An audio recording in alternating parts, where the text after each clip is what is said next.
আমি ব্যক্তিগতভাবে সিদ্ধান্ত গ্রহণ করেছি যে আমার বাসায়, আমার অফিসে, আমার সব কর্মস্থলে আমি মক্কাতুল মুকাররমার মসজিদে হারামের একটা ছবি এবং মসজিদে নববীর একটা ছবি এবং সেই সাথে মসজিদে আকসার একটা ছবি আমি টাঙাবো। এই ছবিটা আমার ওয়ালে থাকবে।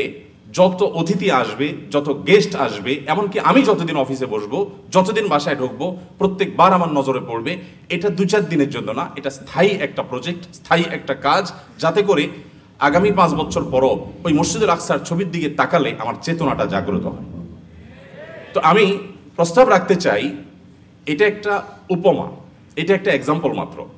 এরকম আরো 10টা উদ্যোগ নিতে পারি আমরা, যে উদ্যোগগুলো আমাদেরকে ওই যে ভুলে বসার যে একটা টেন্ডেন্সি আমাদের মধ্যে আছে, সেখান থেকে আমাদেরকে যেন বের করে আনতে পারে, যাতে আমরা সবসময় চেতনাটা ধারণ করতে পারি। সেই সাথে আমাদের বাসার বাচ্চাদেরকে আমরা মসজিদে আকসার ছবি অঙ্কন করাতে পারি। মসজিদে আকসা কোনটা, কোনটা আকসা না, অবাক করা বিষয় হলো অনেক জানাশোনা মানুষরাও আমরা সেটাকে পর্যন্ত ফরক করতে পারি না। আমরা কোন জায়গায় অবস্থান করছি, আমরা ঠিক করছি, কিন্তু আমরা অনেক কিছু নিজেরাও জানি না ভালো করে।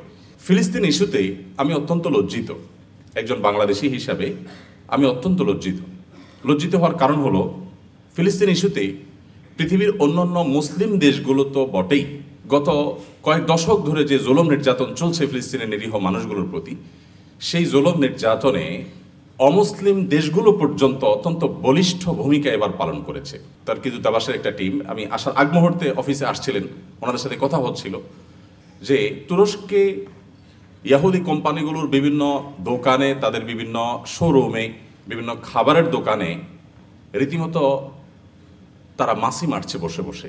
তার্কির মসজিদগুলোতে অনেক বেশি মানুষ পাওয়া যায় না, সেটা আরেক দুঃখজনক অধ্যায় হয়তো, বা একটা বাস্তবতার প্রকাশ।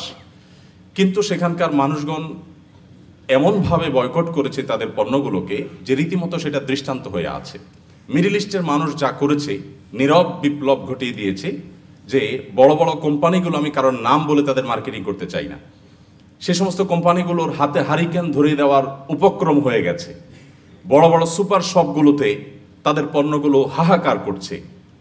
আমি গেল 2-3 মাসে কয়েকটা দেশে যাওয়ার সুযোগ হয়েছে।